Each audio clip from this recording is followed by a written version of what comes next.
Good morning friends. आपका हमारे YouTube channel nano notes में स्वागत है। हमने अपना मुग़ल साम्राज्य के 2 शासकों के बारे में कवर कर लिया था, बाबर, हुमायूं, और आज हम कवर करेंगे शेर शाह सूरी के बारे में, जो कि एक अफ़गान सरदार थे और इन्होंने मुग़ल साम्राज्य में 5 वर्षों का शासन किया था। इनका शासनकाल था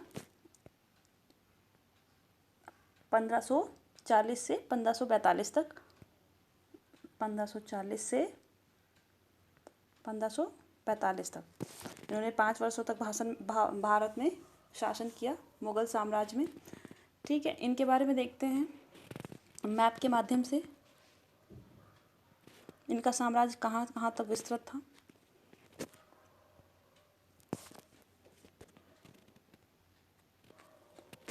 इधर देखिए, पाकिस्तान के मुल्तान क्षेत्र से लेते हुए सिंधु झेलम नदी के, चेनाब नदी के क्षेत्र से उत्तर प्रदेश, हरियाणा, हिमाचल प्रदेश, और इधर बिहार, हरियाणा, झारखंड, बांग्लादेश, उड़ीसा, मध्य प्रदेश और राजस्थान और गुजरात, इन क्षेत्रों में इनका जो साम्राज्य था वो फैला हुआ था। ठीक है, अब आगे देखते हैं। इनके बारे में पढ़ लीजिएगा, कुछ शॉर्ट में हमने लिखा है, कुछ बातें हैं। ठीक है, अब आगे देखते हैं, विस्तृत चर्चा करते हैं इनके बारे में।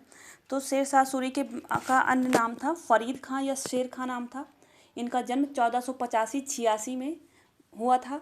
कुछ लोगों का मानना है कि इनका जन्म 1472 में हुआ था।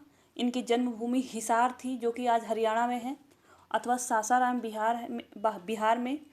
इनके जन्म स्थान के बारे में भी मतभेद है लोगों में। इनकी मृत्यु हुई थी 22 मई 1545 ईस्वी में बुंदेलखंड में। इनके पिता का नाम था हसन खां। माता के नाम के बारे में संदेह है।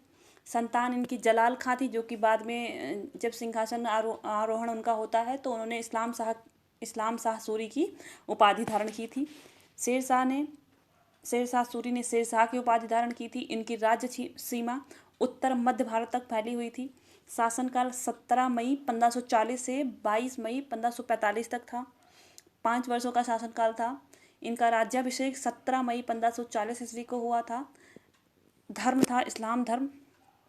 चौसा का युद्ध और बिलग्राम की लड़ाई इनके शासनकाल की 2 महत्वपूर्ण युद्ध थे।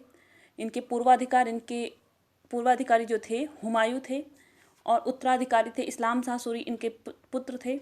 इस्लाम शाह सूरी शेर शाह सूरी के पुत्र थे। सूर्यवंश की स्थापना की थी। शेर शाह सूरी के पिता ने सूर्यवंश की स्थापना की थी, तो शेर शाह सूरी सूर्यवंश से ताल्लुकात रखते थे। इनका मकबरा शेर शाह का मकबरा के नाम से प्रसिद्ध है। अन्य जानकारी में क्या लिखा है कि शेर शाह सूरी पहला मुस्लिम शासक था जिसने यातायात की उत्तम व्यवस्था की और यात्रियों एवं व्यापारियों की सुरक्षा का संतोषजनक प्रबंध किया था। इन्होंने एक सड़क का निर्माण करवाया था, जो कि आज ग्रैंड ट्रंक रोड के नाम से जाना जाता है। शेर शाह सूरी पूरे साम्राज्य का संस्थापक था, सूर साम्राज्य का संस्थापक था। इसके पिता का नाम हसन खां। शेर शाह को शेर खां के नाम से भी जाना जाता था। इतिहासकारों का कहना है कि अपने समय में अत्यंत दूरदर्शी और विशिष्ट सूझबूझ का आदमी था। इसकी विशेषता इसलिए अधिक उल्लेखनीय है कि वह एक साधारण जागीरदार का उपेक्षित बालक था। उसने अपनी वीरता, अदम्य साहस और परिश्रम के बल पर दिल्ली के सिंहासन पर कब्जा किया हुआ था।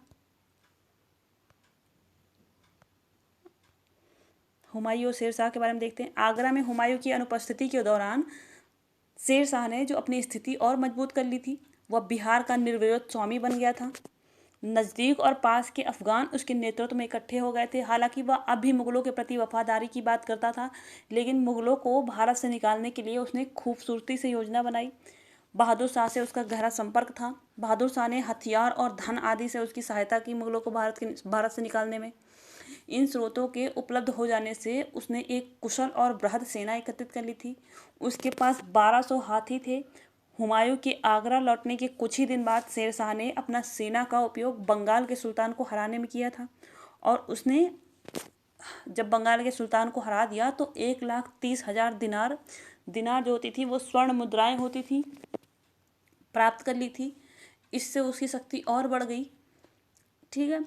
एक नई सेना को लैस करके हुमायूं ने वर्ष के अंत में चुनार किले को घेर लिया।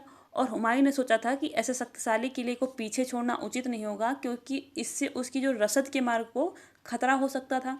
लेकिन अफगानों ने दृढ़ता से किले की रक्षा की। कुशल तोपची रूमी खां के प्रयत्नों के बावजूद हुमायूं को चुनार का किला जीतने में 6 महीने लग गए। हुमायूं ने एक तोपखाना तैयार किया था, लेकिन फिर भी उसको 6 महीने प्रयास करने पड़े। 6 महीने की कोशिशों के बाद चुनार का किला उसके हाथ में आ सका। इसी दौरान शेरशाह ने धोखे से रोहतास के शक्तिशाली किले पर अधिकार कर लिया था। वहां उसने अपने परिवार को सुरक्षित छोड़ सकता था। फिर उसने बंगाल पर दोबारा आक्रमण किया और उसकी राजधानी गौड़ पर अधिकार कर लिया।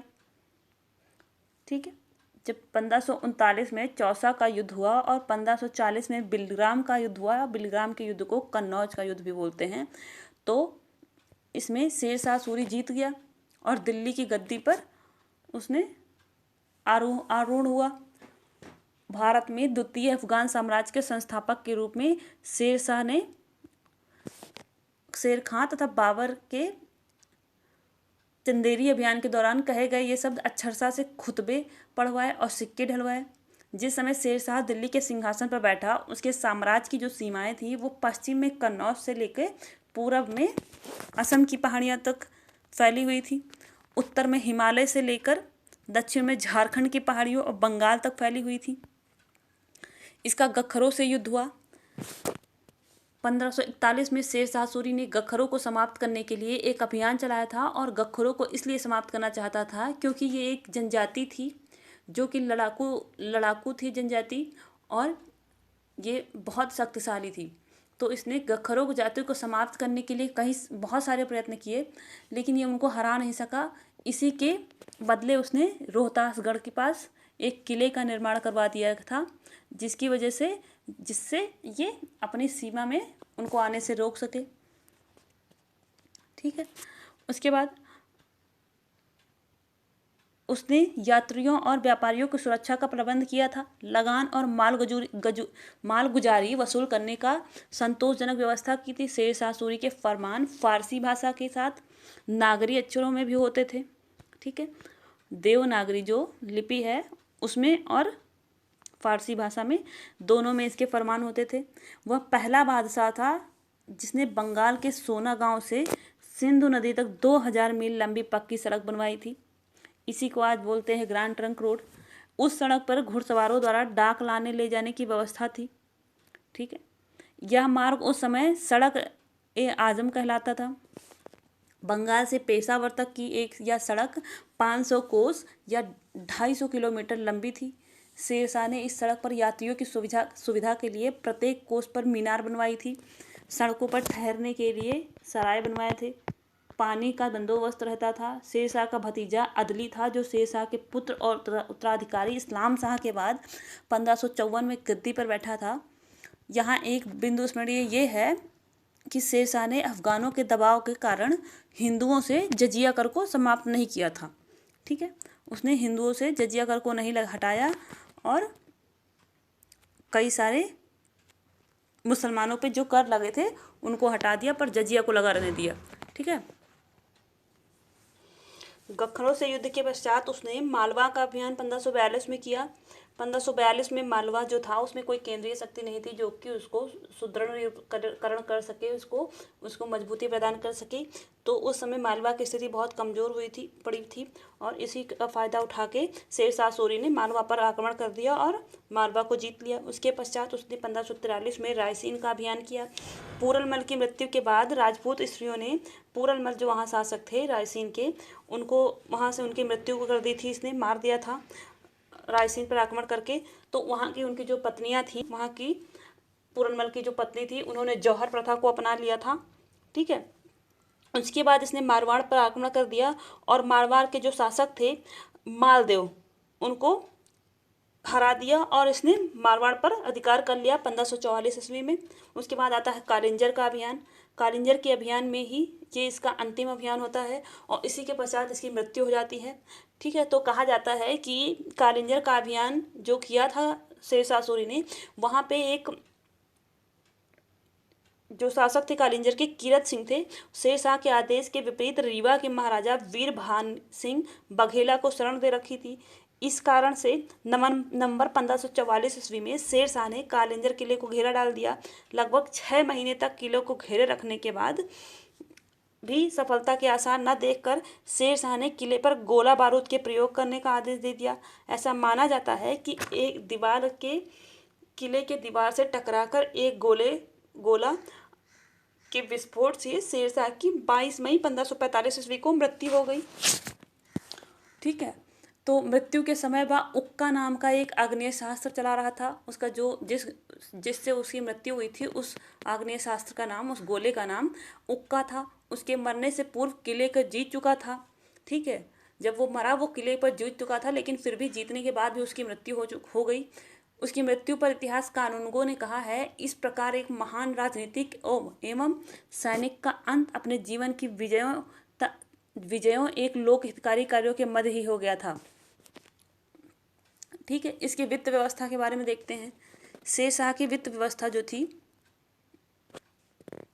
एक मिनट, शेरशाह की वित्त व्यवस्था के अंतर्गत सरकारी आय का सबसे बड़ा जो स्रोत था वो लगान, जमीन पर लगने वाला कर था या लगान थी। ठीक है, शेरशाह की जो लगान व्यवस्था थी वो रैयतवाड़ी व्यवस्था पर आधारित थी, जिसमें किसानों से प्रत्यक्ष संपर्क स्थापित किया जाता था।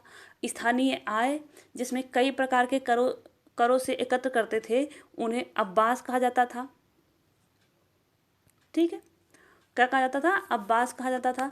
शेरशाह के समय में भूमि 3 वर्गों में बटी हुई थी। क्या थी? अच्छी भूमि, साधारण और खराब भूमि। एक मिनट, अच्छी भूमि साधारण एवं खराब में विभाजित थी। पैदावार का लगभग 1/3 भाग सरकारी लगान से के रूप में लिया जाता था। केवल मुल्तान में उपज का 1/4 भाग लगान के रूप में लिया जाता था। लगान नगद रूप में वसूला जाता था, पर नगद में लेना अधिक पसंद था। मतलब कि लगान नगद में और अनाज दोनों रूपों में लिया जाता था, पर शेरशाह सूरी लगान को नगद में लेना ज़्यादा पसंद करता था। लगान निर्धारण के लिए 3 प्रणालियाँ प्रचलित थीं। ठीक, कौन कौन सी प्रणालियाँ थीं? तो इसमें था बटाई या गल्ला बक्सी, नक्श या मुक्ताई या कनकूत, नकदी या जब्ती या जमी। इन तीनों प्रणालियों में किसान द्वारा नकदी व जमाई व्यवस्था को अधिक सराहा जाता था। 3 प्रकार की बटाई होती थी: खेत बटाई, लंक बटाई, रास बटाई। किसानों को शेरशाह के शासनकाल में जरीबाना या सर्वेक्षण शुल्क एवं मुहासिलाना या कर संग्रह शुल्क देना पड़ता था।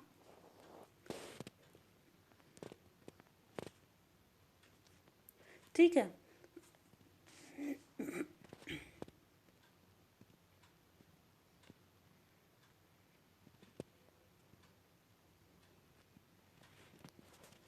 जिनकी दरें क्रमशः भू राजस्व की 2.5% एवं 5% थी। ठीक है, इसके अलावा प्रत्येक किसान को पूरी लगान पर 2.5% अतिरिक्त कर देना होता था। शेरशाह ने कृषि योग्य भूमि और परती भूमि दोनों की नाप करवाई थी। इस कार्य के लिए उसने अहमद खां की सहायता ली थी। किसकी सहायता ली थी? अहमद खां की। शेरशाह द्वारा जो प्रचलित रैयतवाड़ी व्यवस्था थी, मुल्तान को छोड़कर राज्य के लिए सभी भागों में लागू थी। ये मुल्तान में नहीं लागू थी, बाकी सभी भागों में लागू थी राज्य के। मुल्तान में शेरशाह ने राजस्व निर्धारण और कर संग्रह के लिए पहले से चली आ रही बटाई या हिस्सेदारी व्यवस्था को ही प्रचलन में रहने दिया था। वहाँ से उत्पादन का 1/4 भाग लगान वसूल किया जाता था, जो अन्यत्र प्रचलित नहीं था।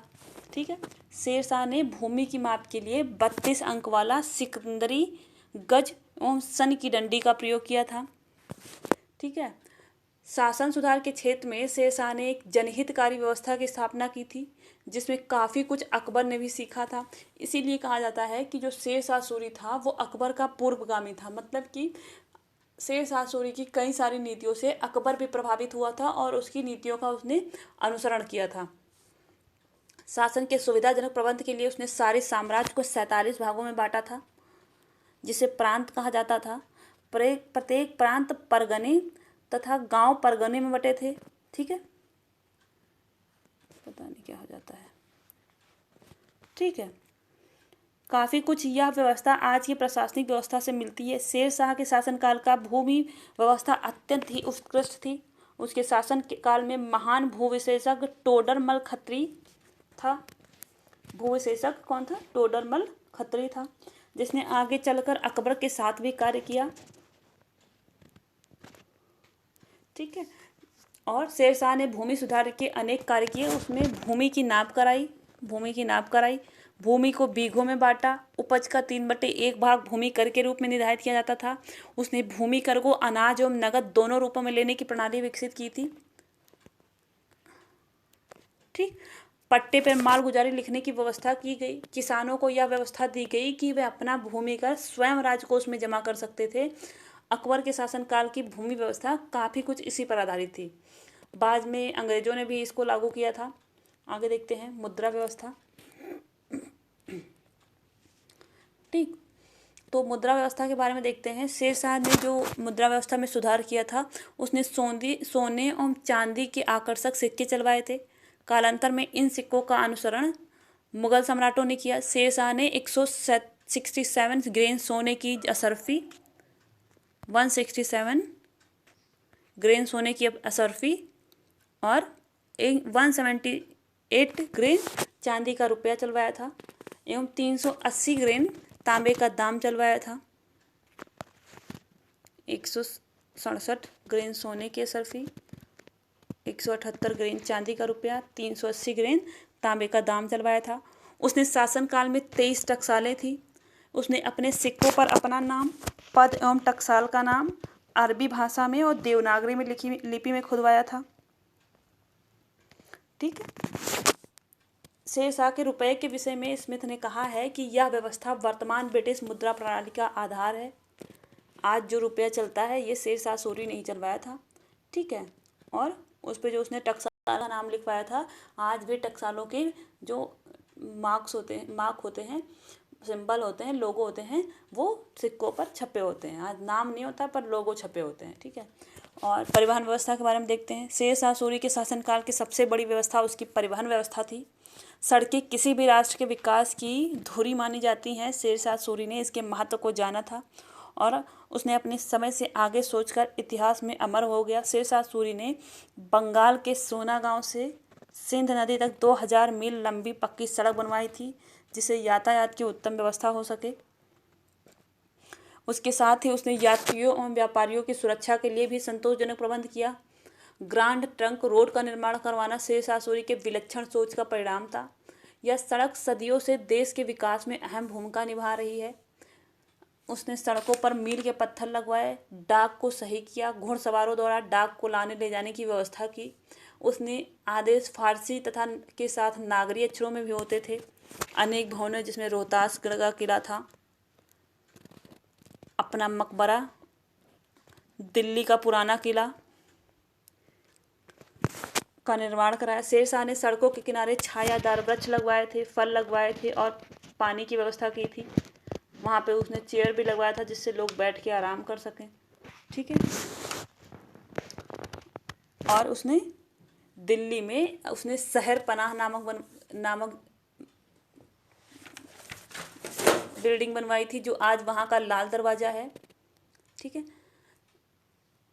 सरकार और प्रशासन के बारे में देखते हैं। 3 धातुओं की सिक्का प्रणाली जो मुगलों की पहचान बनी, वो शेर शाह सूरी द्वारा शुरू की गई थी। किसके द्वारा शुरू की गई थी? शेर शाह सूरी द्वारा शुरू की गई थी। पहला रुपया शेर शाह सूरी के शासन में जारी हुआ था, जो आज रुपये का अग्रदूत है। रुपया आज Bharat, Pakistan, Nepal, Sri Lanka, Indonesia, Mauritius, Maldives, Seychelles राष्ट्रीय मुद्रा के रूप में प्रयुक्त होता है। ठीक है, ग्रांड ट्रंक रोड का निर्माण, जो उस समय सड़क के आजम या सड़क बादशाही के नाम से जानी जाती थी। डाक प्रणाली का विकास, जिसका इस्तेमाल व्यापारी भी कर सकते थे, ये सब भी किसने कराया था? शेर शाह सूरी ने कराया था। इसकी स्थापत्य कला के बारे में देखते हैं। हालांकि स्थापत्य कला में हम आर्ट एंड कल्चर में, या जब मुगल साम्राज्य ख़त्म हो जाएगा उसका अंत में हम पूरा लेके पूरे मुगल साम्राज्य की स्थापत्य कला के बारे में बताएंगे, तो वहाँ डिटेल में बताएंगे, लेकिन अभी यहाँ पे एक बार देख लेते हैं। ठीक है। तो वह क्षेत्र जिसमें शेरशाह का योगदान निसंदेह ही अविस्मरणीय है वह है स्थापत्य कला का क्षेत्र। इसके द्वारा सासाराम में एक झील के अंदर ऊंचे टीले पर निर्मित करवाया गया था। स्वयं का मकबरा पूर्वकालीन स्थापत्य कला शैली की पराकाष्ठा तथा नवीन शैली के प्रारंभ का द्योतक माना जाता है। इसके अतिरिक्त शेरशाह ने हुमायूं द्वारा निर्मित दीन पनाह को तुड़वाकर उसके ध्वंसावशेषों से दिल्ली में पुराने किले का निर्माण कराया था। ठीक है। किले के अंदर शेरशाह ने किला एक कोहना मस्जिद का निर्माण कराया था, जिससे उत्तर भारत के भवनों में महत्वपूर्ण स्थान प्राप्त है। ठीक है। और उसने 1541 में पाटलिपुत्र को पटना के नाम से पुनः स्थापित किया। शेरशाह ने दिल्ली में लंगर की स्थापना की, जहां पर संभवतः 500 तोला सोना हर दिन व्यय किया जाता था। ठीक है। आगे देखते हैं मकबरा इसका। शेरशाह सूरी का शहर बनारस कोलकाता रोड पर सासाराम था। यहीं पर उसने अपने जीते जी अपना मकबरा बनाना शुरू कर दिया था। मकबरा पत्थरों से बना है। मकबरे सबसे ऊपरी सिरे से पूरा सासाराम का दृश्य साफ दिखाई देता है। उसके बाद 22 मई इसकी मृत्यु के बारे में देख लेते हैं और उसके बाद हमारा शेरशाह सूरी समाप्त हो जाएगा। 22 मई 1545 में चंदेल राजपूतों के खिलाफ लड़ते हुए शेरशाह सूरी की कालिंजर किले की घेराबंदी की, जहां उक्का नामक आग्नेय शास्त्र से निकले गोले के फटने से उसकी मृत्यु हो जाती है। तो यहीं पे हमारा शेरशाह सूरी समाप्त हो जाता है। ठीक है। और अब हम अगले वीडियो में देखेंगे अकबर के बारे में। तो अभी के लिए thank you so much. Video पसंद आया तो लाइक करिएगा, सब्सक्राइब करिएगा, शेयर करिएगा और थैंक यू सो मच।